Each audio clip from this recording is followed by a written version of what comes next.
లో ఎవరినో ఒకరు ఏడిపిస్తేనే ఆయన ఆనందంగా ఉంటాడు అనమాట. మేము పప్పెట్స్ మీ ఏడ్చే పప్పెట్స్ మీ ఆయన ఆనందం పొందుతూ ఉంటాడు అనమాట. ఏడిస్తే పేడ్ ఆర్టిస్టులు అంటారు, నవ్వితే ఇంకొకటి అంటారు. అసలు కామన్ మ్యాన్ నవ్వాలనా ఏడవాలనా, ఎవరింట్లో వాడు ఉండాలనా సావాలనా బతకాలనా, ఎన్ని క్వశ్చన్ మార్క్స్ వస్తున్నాయో చూడండి. నిద్ర లేదు సరిగా, తిండి లేదు, పండగ లేదు, పబ్బం లేదు, ఊళ్ళలో నుంచి ఫోన్లు. మీరు ఇల్లీగల్ ల్యాండ్ కొనుక్కున్నారట, అసలు మీకు గుర్తుందా అని ఎవడైనా చెప్పింది ఇల్లీగల్ ల్యాండ్ అని? ఇది టీచర్స్ ల్యాండ్ బిల్డర్ పర్మిషన్ తీసుకొని కట్టారు. ఈవెన్ మిలిటరీ వాళ్ళకి కూడా ప్రాబ్లం కావద్దు అని కోర్టు త్రూ వచ్చి ఇక్కడ 5 అంతస్తులు మాత్రమే వేశారు, వాళ్ళకు కూడా ప్రాబ్లం కావద్దు అని. ఇల్లీగల్ గా కట్టుకునేటోడు పెద్ద పెద్ద భవంతులే కట్టుకుంటాడు కదా, 5 అంతస్తులకి ఎందుకు ఊకుంటాడు అన్న? బఫర్ జోన్ ఎప్పుడు వచ్చిందన్న? నిన్న మొన్న పుట్టిన చట్టం. ఈ ఇల్లు కట్టినప్పుడు ఉన్నదా బఫర్ జోన్? ఇది 2004 లో పర్మిషన్, కాంగ్రెస్ గవర్నమెంట్ లోనే పర్మిషన్. ఇక ఆయనకే తెలవాలన్నా, ఏం చదువుకున్నాడో మరి. ఫారెన్ కి కూడా పోయి వచ్చి చదువుకుంటాడు కదా కొత్త కొత్త చదువులన్నీ. ఎప్పుడు బఫర్ జోన్ వచ్చిందో తెలియదు ఆయనకి. 2012 లో వచ్చింది బఫర్ జోన్ అనేది.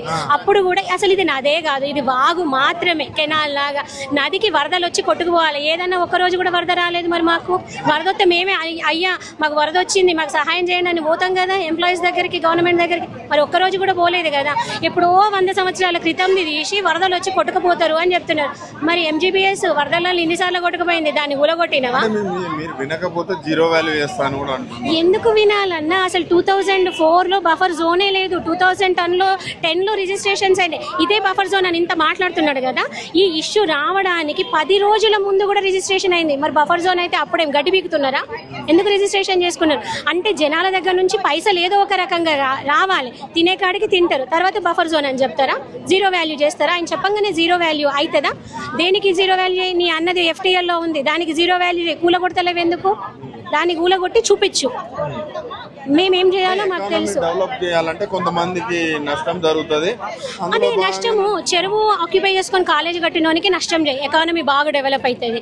FTL లో కట్టిన ఇల్లులు, ఫామ్ హౌస్లు ఉన్నాయి కదా అన్న, కోటీశ్వరులు, వాళ్ళను కూలగొడితే మస్తు కోట్లు వస్తాయి. మాది కూలగొడితే ఏమవుతుంది అన్న? Zero value land. గత ప్రభుత్వం అంబేద్కర్ విగ్రహం కడితే తప్పలేదు కానీ నేను గాంధీ తాత. అరే అన్న, నువ్వు గాంధీ తాతదే కట్టుకో, సోనియమ్మదే కట్టుకో, రాహుల్ గాంధీదే కట్టుకో, మేము వద్దని అంటున్నామా అన్న? మొచ్చడు భూములు ఉన్నాయి హైదరాబాద్ అంతా, భూతద్దం వేసుకొని ఎతుకుతే అక్కడ కట్టుకో అన్న, వద్దని అంటలేం కదా. నీకు డబ్బు లేకపోతే అప్పు చేయకు, ఏడీబీ బ్యాంక్ దగ్గర. మమ్మల్ని రోడ్డు పట్టుకొని చందాలు వసూలు చేయమంటే చందాలు వసూలు చేస్తాం. ప్రాంతంలో కట్టే కంటే నది ఒడ్డున కడితే సింగపూర్ లాంటి దేశాలలాగా అట్లా అయితే అని అంటుండ్రు. నది ఒడ్డునే కట్టాలంట మొత్తం. అరే ఒడ్డున కట్టుకో అన్న, త్రివేణి సంగమంలో కట్టుకో, దానికి ఇల్లు కూడా కొట్టాలన్నా. అది ఎక్కడో ఉన్నది, మాది ఇక్కడ ఉన్నది. దానికి దీనికి ఏమడ్డం? బోట్లు కూడా తిప్పుకో, ఇంకేమైనా తిప్పుకో, క్రూజులు కూడా తీసుకొచ్చి సముద్రం చేసి హైదరాబాద్ మొత్తం సముద్ర మట్టం చేసుకొని నువ్వు తందనాలాడు, డాన్సులు చెయ్యి, రాత్రి ఎకానమీ తెచ్చుకో, పబ్బులు పెట్టుకో, బార్లు పెట్టుకో, కూరగాయలు అమ్ముకో, పండ్లు అమ్ముకో, ఏమైనా చేసుకో. ఎందుకంటే పొద్దున్నాక ఎకానమీకి ఎవరికి వీలైతే లేదు కదా. ఆఫీస్లో కట్టిட்டு పోయి రాత్రి పండుకోకుండా కూరగాయలు కొనుక్కుంటారు. మన హైదరాబాద్లో ఒక్క హోటల్ కూడా లేదు, తిందామంటే తిండి లేదు, ఇంట్లో పిల్లలు వంటలు చేస్తలేరు. అందుకని ఈయన హోటల్ కట్టించినాక ఇక్కడ కూర్చొని తింటారు. మరి రాత్రి ఎకానమీ అంటే మేము ఏమనుకోవాలనో గృహిణులు మాకు అర్థం అయితే లేదు. ఎట్లా చూస్తారమ్మా మార్పు అన్నారు? ఇదేం మార్పు అన్న? బొంద మీద మార్పు. నాకు అసలు అర్థమే కావట్లేదు. ఇట్లాంటి మార్పు జనాలు కోరుకున్నది. అందరినీ చంపి బొందలు పెట్టి ఇల్లులు కూలగొడితే అది మార్పు అంటారా అన్న? అది అభివృద్ధి అంటారా? ఈయన ఏం చదువుకున్నాడో తెలియదు, ఈయన పక్కకున్నోళ్ళు ఈయనకి ఏం చెప్తున్నారో తెలియదు. ఒకరు తప్పు చేస్తున్నంటే పక్కకున్న మేధావి వర్గం అన్న, అరే అన్న ఇది తప్పు అన్న, అట్లా చెయ్యకు, నీకు మార్పు తీసుకొస్తాము అని చెప్పి నిరుపేద కుటుంబం నుంచి వచ్చినవని ఏదో డెవలప్ చేస్తామని ఆశించి ఓట్లేసినారు. ఇక నిరుపేదల్ని కూడా మేము నమ్మకూడదా? పొలిటీషియన్ వృత్తిలో ఉంటే ఎవరిని నమ్మాలి? మరి ప్రాబ్లం లేదు కానీ ప్రతిపక్షంలో ఉన్న బీఆర్ఎస్ మిమ్మల్ని రెచ్చగొడుతుంది. ఎవరు రెచ్చగొడితే మిమ్మల్ని తోలుబొమ్మలమా అన్న? మాకు ప్రాబ్లం వచ్చింది, మా దగ్గర జెన్యూనిటీ ఉంది, ఇది లీగల్ ల్యాండ్ అని తెలుసు. ఈయన అన్ని వేరే వేరే వింత వింత మాటలని చెప్పి మా మీద అపోహలు సృష్టిస్తున్నాడు, బురద చల్లుతున్నాడు. మేం పెయిన్ పడుతున్నాము, మా దగ్గర నిజాయితీ ఉంది అని వాళ్ళు వస్తున్నారు. అరే కాదన్న, ఇప్పుడు ఒక నాయకుడు పనిచేస్తున్నా అంటే అసలు తప్పు ఉంది అంటే ఎవరి దగ్గరికి పోతాం? అపోజిషన్ స్ట్రాంగ్ ఉంటేనే, అపోజిషన్ చెప్పితేనన్న, మాట చెప్తే అన్న గవర్నమెంట్ లో ఉన్న వినాలి, 4 దెబ్బలు కొడితేనన్న వినాలి. నేను ఎవరు చెప్పినా వినను, ఎవరు కొట్టినా వినను, నేనే రాజీ, నేనే మంత్రి. వెనకట గుర్రం పోయినంత జాగంతా నాదే అనేసి అంటాడు చూడు, అట్లున్నది ఇప్పుడు. చెప్పండి, ఎందుకు ప్రొటెస్ట్ చేస్తున్నారు మీరు? మేము మా ఇల్లుని మళ్ళీ మాకు తెచ్చుకోనికి ప్రొటెస్ట్ చేస్తున్నాము. మా స్కూల్ అన్నీ పోకుండా, మా ఎగ్జామ్స్ అన్నీ అటెండ్ కాకుండా ఇక్కడ ప్రొటెస్ట్ చేస్తున్నాము. స్కూల్ కూడా పోవట్లేదు. స్కూల్కి పోవట్లేదు. ఇవాళ మాకు ఎగ్జామ్ ఉండే, అయినా కానీ మేము ఇక్కడ ప్రొటెస్ట్ చేయనీకి మేము పట్టుకున్నాం. ఈ వయసులో కూడా ఈ ప్రొటెస్ట్ చేయాల్సిన పరిస్థితులు వచ్చినాయి మీకు. ఎట్లా చూస్తారు? రేవంత్ రెడ్డి ఎట్లో మేము తీసుకుంటామని చెప్తున్నాడు, ఏం చెప్తారు? సార్ అయితే చాలా పెద్ద స్టెప్ తీసుకుంటున్నారు, చాలా రాంగ్ స్టెప్ తీసుకుంటున్నారు.